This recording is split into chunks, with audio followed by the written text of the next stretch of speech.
The psalm moves from God's initial summons to his dramatic appearance. These verses describe the coming of the divine judge. Verse 3 begins with a declaration. Our God shall come and shall not keep silence. Psalm 50, verse 3. The phrase our God maintains the relationship mentioned in verse 1. This is not a foreign deity, but Israel's God appearing to them. The possessive pronoun our emphasizes the personal nature of this encounter. Shall come announces God's arrival. The verb speaks of divine intervention. God will not remain distant or passive. Throughout Scripture, God's coming brings both blessing and judgment. His appearance demands a response. The phrase, shall not keep silence, reveals God's purpose.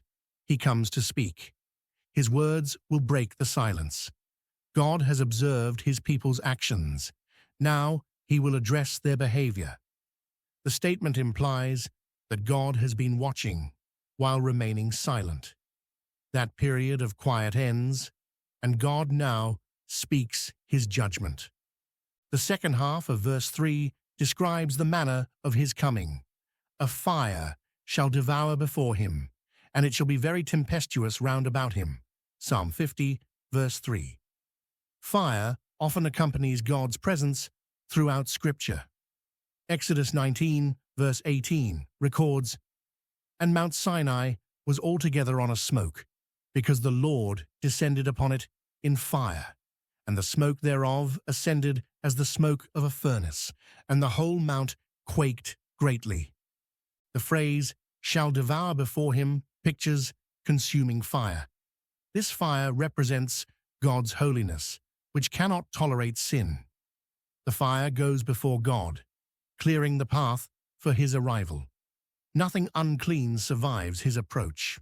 It shall be very tempestuous round about him, adds the imagery of a storm. Wind and tempest surround God's presence. The word translated tempestuous suggests violent storm activity. Verse 4 reveals God's purpose in coming. He shall call to the heavens from above, and to the earth, that he may judge his people. Psalm 50, verse 4. The phrase, call to the heavens from above, and to the earth, summons witnesses. God invites heaven and earth to observe his judgment. Heaven and earth serve as witnesses. They watch God establish his covenant with Israel. Now they witness God holding his people accountable to that covenant. All of creation bears witness to God's righteous judgment. The phrase that he may judge his people states God's intention.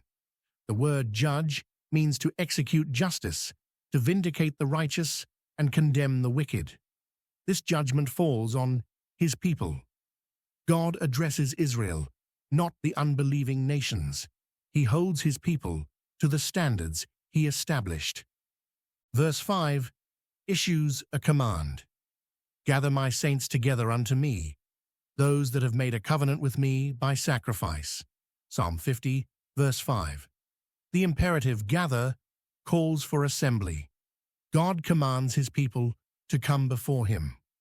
The word saints means faithful or godly ones. God set Israel apart from other nations and made them his special possession. This designation carries both privilege and obligation. The phrase, those that have made a covenant with me by sacrifice, describes the saints. When Moses mediated the covenant at Sinai, he sprinkled blood on the people. Exodus 24 verse 8 records, And Moses took the blood and sprinkled it on the people, and said, Behold the blood of the covenant, which the Lord hath made with you concerning all these words. Verse 6 declares the verdict. And the heavens shall declare his righteousness, for God is judge himself. Selah. Psalm 50, verse 6. The phrase, the heavens shall declare his righteousness, announces God's exoneration. Heaven testifies that God's judgment is righteous. His actions are just and true. no one can accuse God of unfairness. The last phrase, "for God is judge himself," emphasizes divine authority. God needs no human court. He serves as a judge in his own right. His verdict stands, and no appeal exists beyond his judgment. The word Selah appears here, marking a pause for reflection on this solemn truth.